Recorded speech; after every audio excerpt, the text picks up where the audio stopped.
Udah gak usah mikir itu. Jadi hukumnya Allah itu ada dua. Ada hukum itu lugu dan ini bagus. Makanya saya itu kenangan saya terbaik dalam membela Allah dan Rasul. Saya ulang lagi, kenangan saya terbaik dalam membela Allah dan Rasul itu masalah faraid. Dulu mungkin banyak yang ingat lah ketika tahun berapa lupa saya. Tapi ada seorang menteri dan pakar Islam menggulirkan isu hak waris itu sama, lelaki dan perempuan sama. Alasannya karena perempuan sekarang kerja. Jadi gara-gara kesamaan gender kemudian mereka ingin bagi waris itu apa?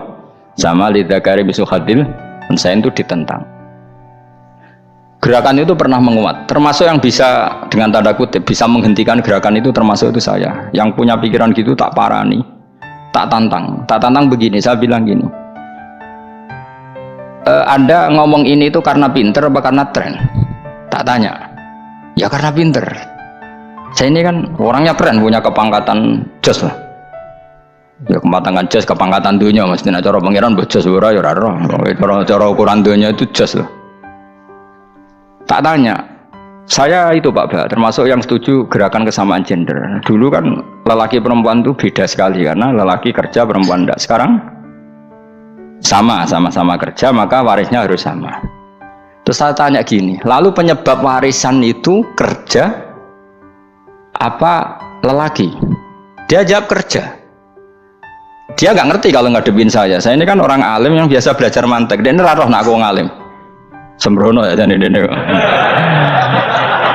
Ketika tak tanya gini, lalu misalnya saya punya anak, yang anak saya putri itu direktur BUMN atau direktur bank atau direktur PT besar. Kemudian anak lelaki saya idiot, goblok. Warisannya dikasihkan siapa?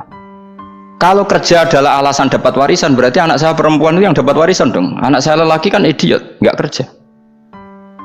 Lalu warisan itu berdasar prestasi apa empati? Kalau berdasar prestasi malah Anda ini aneh. Sudah kerja direktur BUMN hanya karena dia kerja, dia dapat warisan. Karena Anda bilang asbabul irsi adalah kerja.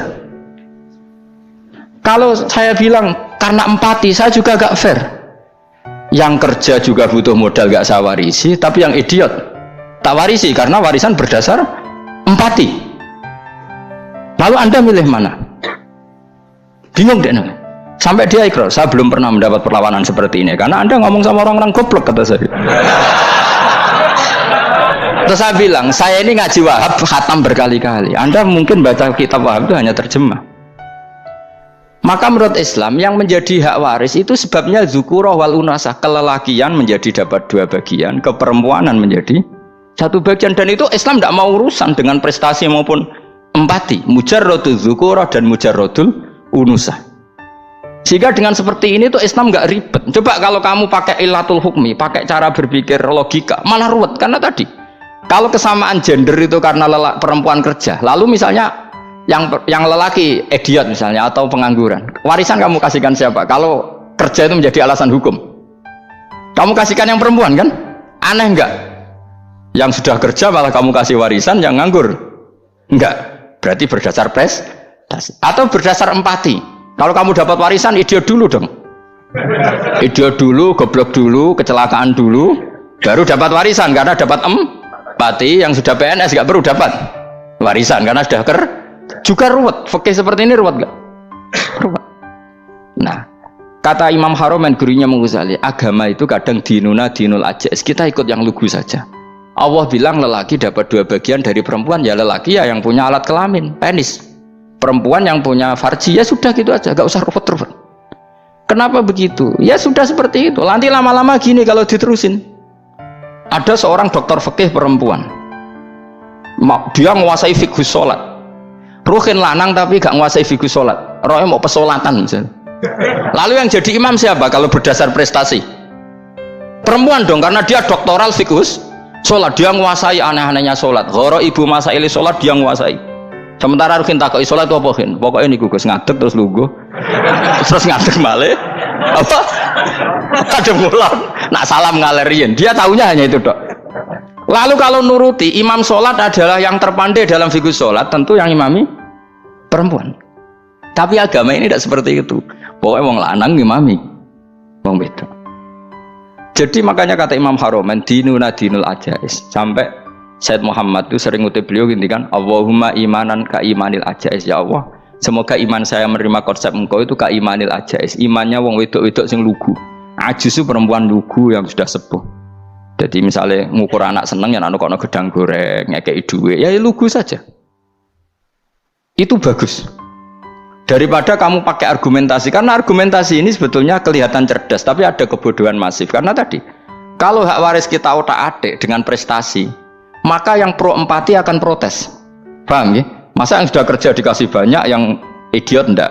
Tapi kalau berdasar empati juga aneh. Masa dapat warisan harus goblok dulu, harus kecelakaan dulu. Maka Rasulullah pernah ngendikan ketika ditanya, lalu warisan untuk siapa ya Rasulullah? Nabi jawabnya lucu. Fali aula rojulin dakarin. Jadi Nabi sempat ngendikan kata rojul. Kemudian direvisi dakarin. Fali aula rojulin dakarin. Semua ulama ngendikan dakarin di sini adalah badal.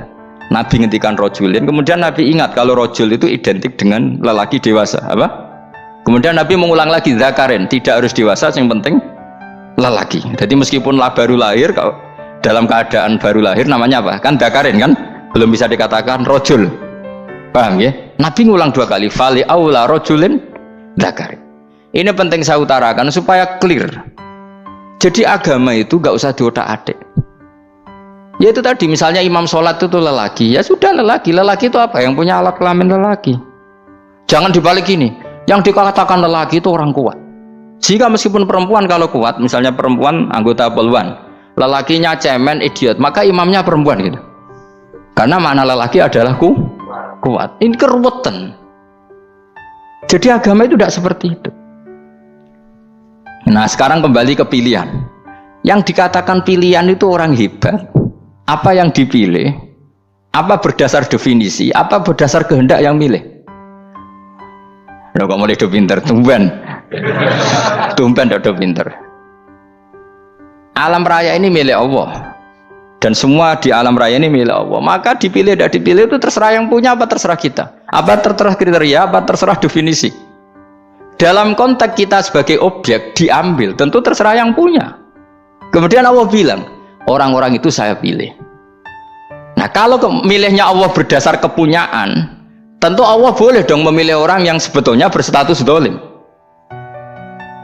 Ya tapi ya tetap dia dolim, tapi ya tetap dipilih. Kenapa ya? Karena Allah yang punya. Saya misalnya orang kaya, boleh nggak punya HP buruk? Boleh kan? Terserah saya. Saya orang kaya, beli HP mahal, medium dan paling buruk. Boleh nggak? Boleh, saya yang punya.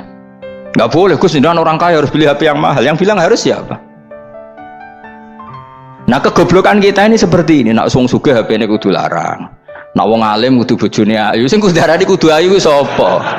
Nak maji jalan yang dumbu swarga lho kudu iku sing swargane mbam tapi kudu.